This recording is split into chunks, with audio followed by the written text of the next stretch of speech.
Ya, 3 seri terakhir dari V-Series-nya Vivo emang lumayan agak boring ya. Karena dari seri sebelumnya ke seri selanjutnya itu dari segi upgrade-nya emang nggak ada yang terlalu signifikan banget. Tapi kalau ngomongin V-Series terbarunya yang bakal gue bahas ini, upgrade-nya bener-bener berasa cuy. Yap, Vivo V60. Dilihat dari belakangnya ini aja udah kelihatan ya kalau perubahannya lumayan banyak, apalagi di bagian lainnya. Wait, sabar. Kita bahas desainnya dulu karena menurut gue ini salah satu yang harus di-highlight. Coba lihat lagi desain back covernya Vivo V60. Ada yang berasa kurang nggak? Pasti nggak nemu jawabannya ya. Yoi, emang desainnya menurut gue pribadi jadi desain terbaiknya Vivo V-Series yang pernah gue review ya. Seri sebelumnya tuh ada aja kurangnya. Entah kameranya gede sebelah lah, bentuk kameranya kotak aneh lah, dan lain-lain ya. Tapi coba lihat lagi desainnya V60, bener-bener tanpa celah ya, minimal menurut gua. Desainnya tuh clean, rapi, bentukan kameranya simetris, 3 kamera dan aura light-nya ditaruh di tempat yang sempurna.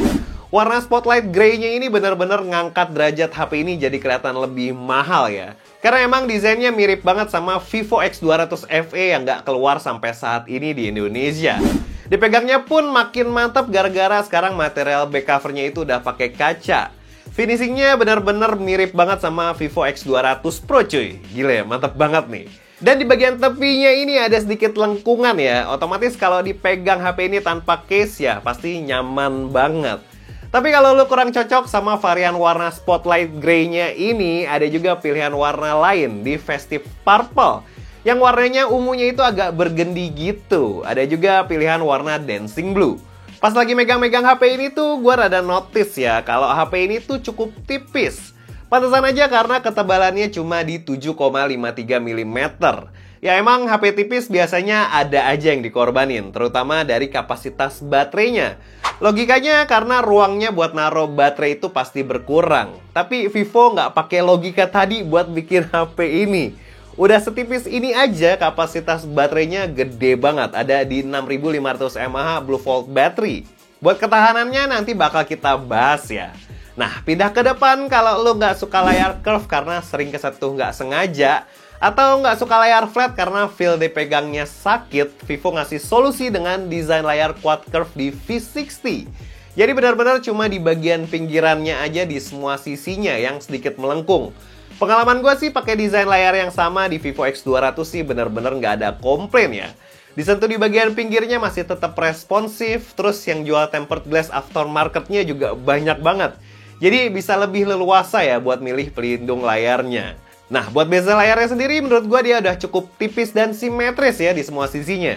Cuma ada satu saran dari gue buat Vivo di bagian overall design, kayaknya buat V-Series kedepannya udah harus dipertimbangin deh pakai material metal di frame-nya. Karena kalau masih pakai material polikarbonat gini, feel mewahnya pas digenggam tuh agak berasa berkurang. Kompetitornya V-Series juga udah banyak ya yang berani kasih frame metal di harga segini. Oke, buat panel layar dia udah pakai AMOLED 6,77 inci ya. Resolusinya di 1080 x 2392 pixel. Bisa dibilang Full HD Plus ya. Terus refresh rate-nya 120 Hz dan peak brightness-nya ada di 5000 nits.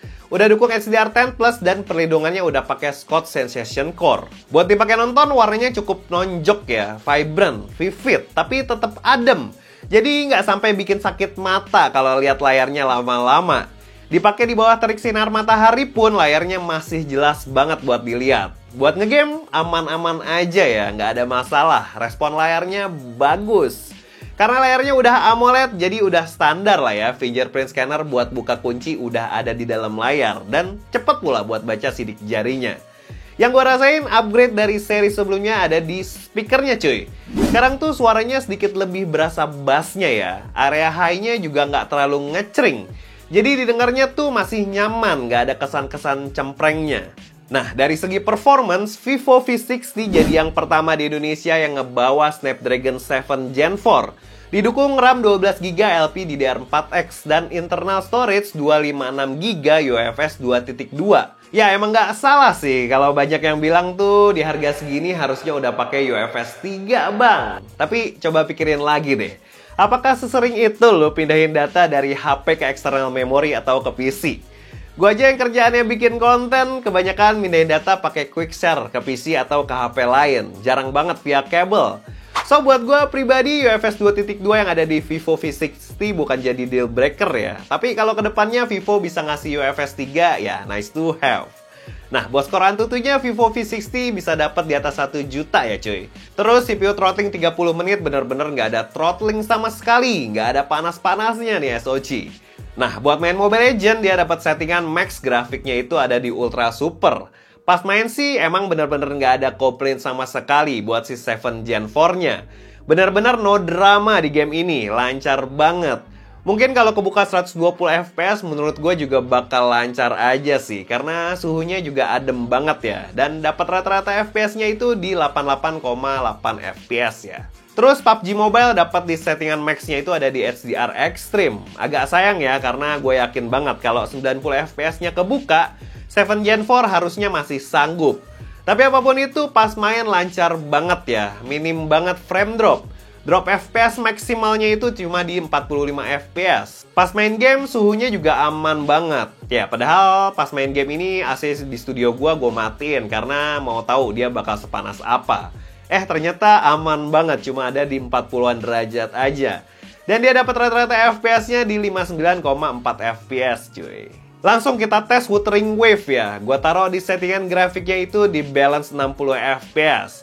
Pas main emang beberapa kali FPS-nya bisa drop sampai ke 35-an FPS. Tapi itu cuma sesekali aja kok. Ini gua ngetesnya jalanin misi di gamenya ya. Jadi emang pas ada dialog atau ada loading dia bisa turun sampai 30 FPS. Bahkan bisa sampai 1 FPS pas loading.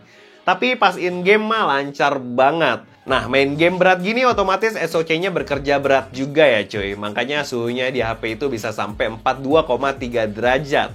Kehitung masih adem sih ya buat mainin game berat kayak gini. Dan dia bisa dapat rata-rata FPS-nya itu di 50,3 FPS. Nah, asiknya tuh pas main game Vivo ngasih fitur bypass charging yang bener-bener berguna banget kalau lo pengen main game tapi pas baterai lagi lowbat.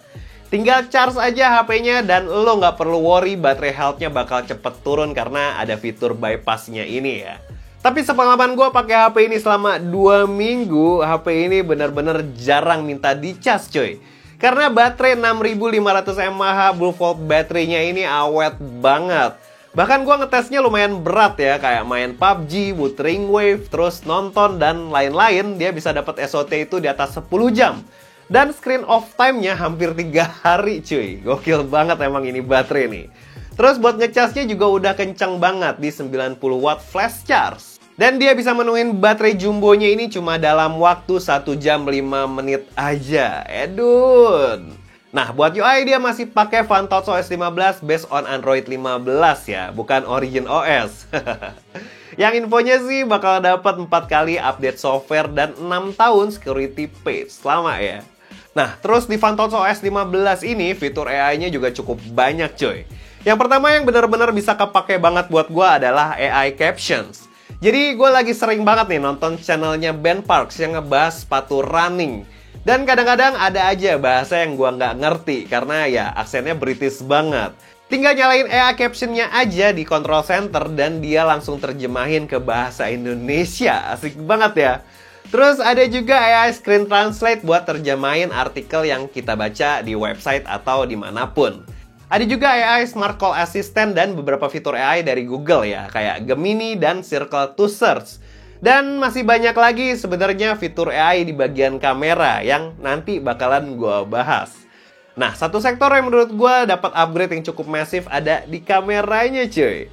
Emang di ultrawide-nya itu agak downgrade ya kalau dari segi megapikselnya. Karena sekarang cuma di 8 megapiksel, yang sebelumnya di 50 megapiksel. Tapi nanti gue jelasin kenapa ini bukan sesuatu yang harus digede-gedein. Terus main kamera 50 megapiksel dan satu lagi yang paling upgrade dan V60 jadi yang pertama dari V series yang pakai lensa ini adalah dia punya 50 megapiksel periskop telefoto 3 kali. Dan di depan 50 megapiksel juga. Dan semua kameranya Vivo V60 udah tuningan by Zeiss ya. Jadi nggak cuma di kamera utamanya aja. Nah, buat foto-foto di kondisi cukup cahaya, di main kameranya bener-bener nggak ada komplain. Hasilnya tajam, warnanya pop-up, vivid. Kalau gua hadapin langsung ke langit dan matahari lagi terik-terik banget, dia tetap bisa ngasih dynamic range yang masih luas. Dramatisnya khas Vivo ya, terus highlightnya juga masih tetap kejaga. Dan yang cukup gue apresiasi saat foto yang banyak shadownya, area gelap di shadownya itu bener-bener nggak diangkat atau diterangin. Hasilnya bener-bener kayak yang kita lihat dari mata kita.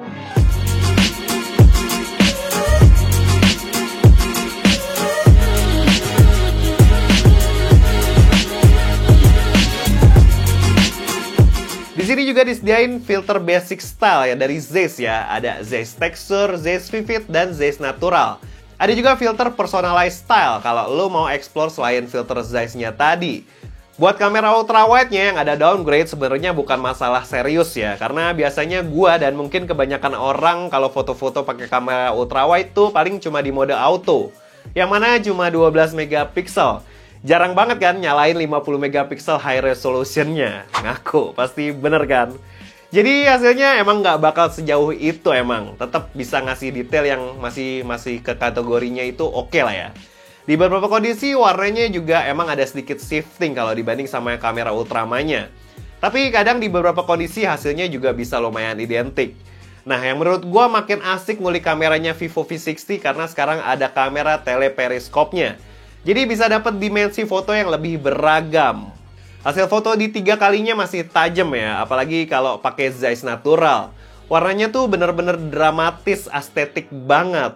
Kalau di push ke 5 kali bahkan ke 10 kali, hasil fotonya juga masih ngasih detail yang cukup tajam cuy. Walau emang berkat tuningan processingnya juga ya, tapi buat ukuran HP mid-range, kamera telenya ini cukup bagus cuy.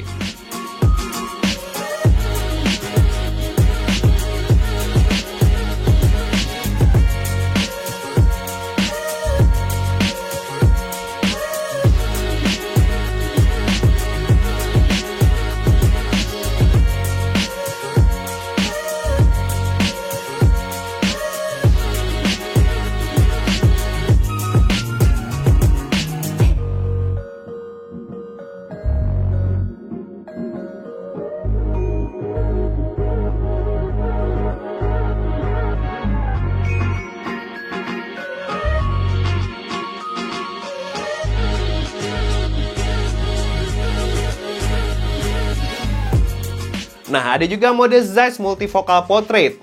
23-50 mm-nya masih gunain kamera utama ya. Hasilnya sih mantep ya. Penyakitnya Vivo pas gunain mode portrait yang bikin skin tone agak kelihatan lebih gelap kayaknya udah dibenerin di Vivo V60. Sekarang tuh skin tone-nya lebih bagus. Warna area lainnya juga masih khas Vivo sekarang. Terus di 85-100 mm baru pakai kamera telenya. Overall di semua kamera hasil potongan foreground ke backgroundnya itu yang blur juga lumayan rapi ya. Buat ukuran HP mid-range ini sih bakal susah banget buat dilawan brand lain ya. Terus lu juga bisa nyalain aura light-nya ya kalau di kondisi cahaya pas foto-foto rada kurang kondusif. Misalnya kayak ada cahaya merah berlebih, nah dia tuh bisa bikin skin tone lo jauh lebih bagus cuy.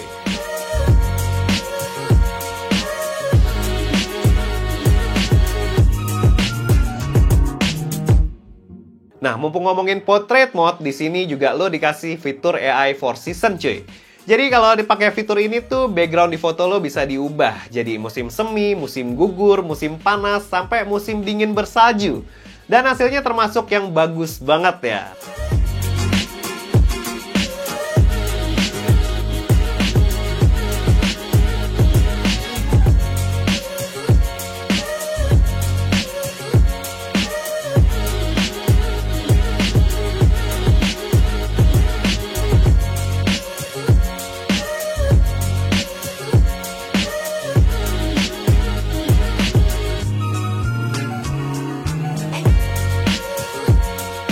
Tapi emang pas pakai fitur ini tuh lo harus lumayan sabar nunggu proses AI-nya. Karena proses AI-nya itu lumayan makan waktu tergantung speed internet lo.